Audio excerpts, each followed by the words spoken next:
Kris Kristofferson, the singer and songwriter whose literary yet plain-spoken compositions infused country music with rarely heard candor and depth, and who later had a successful second career in movies, died at his home on Maui, Hawaii, on Saturday. He was 88. His death was announced by Ebie McFarland, a spokeswoman, who did not give a cause. Hundreds of artists have recorded Mr. Kristofferson's songs, among them Al Green, The Grateful Dead, Michael Bublé, Copyright and Gladys Knight and the Pips.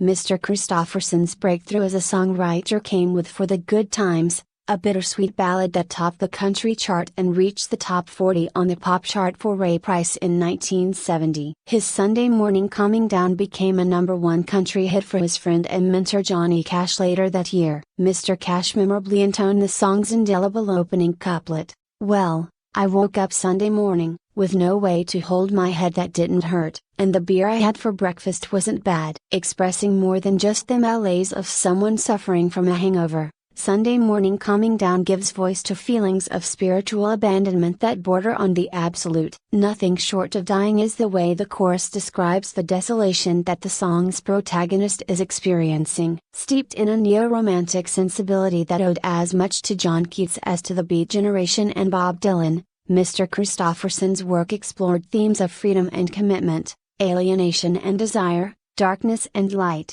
"Freedom's just another word for nothing left to lose / nothing ain't worth nothing but it's free," he wrote in Me and Bobby McGee. Janis Joplin, with whom Mr. Kristofferson was briefly involved romantically, had a posthumous #1 single with her plaintive recording of the song in 1971.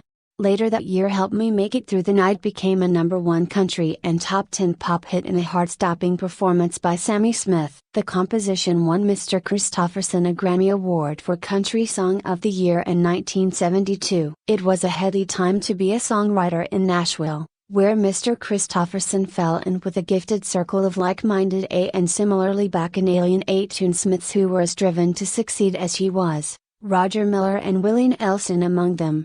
"We took it seriously enough to think that our work was important, to think that what we were creating would mean something in the big picture," Mr. Kristofferson said in an interview with the journal No Depression in 2006.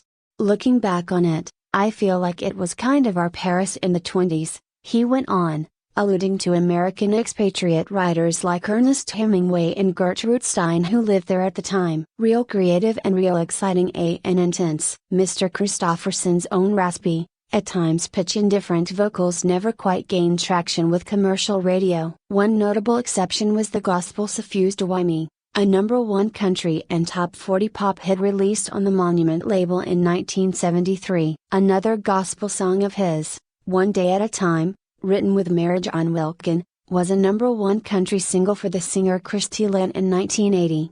Mr. Kristofferson and Rita Coolidge, who were married for much of the 70s, won Grammy Awards for Best Country Vocal Performance by a Duo or Group with From the Bottle to the Bottom, 1973, and Love or Please, 1975. They also appeared in movies together, including Sam Peckinpah's gritty 1973 western, Pat Garrett Billy the Kid, in which Mr. Kristofferson played the outlaw Billy the Kid. Peckinpah cast Mr. Kristofferson in the film after seeing him perform at the Troubadour in Los Angeles and in Cisco Pike, 1972, his big screen debut.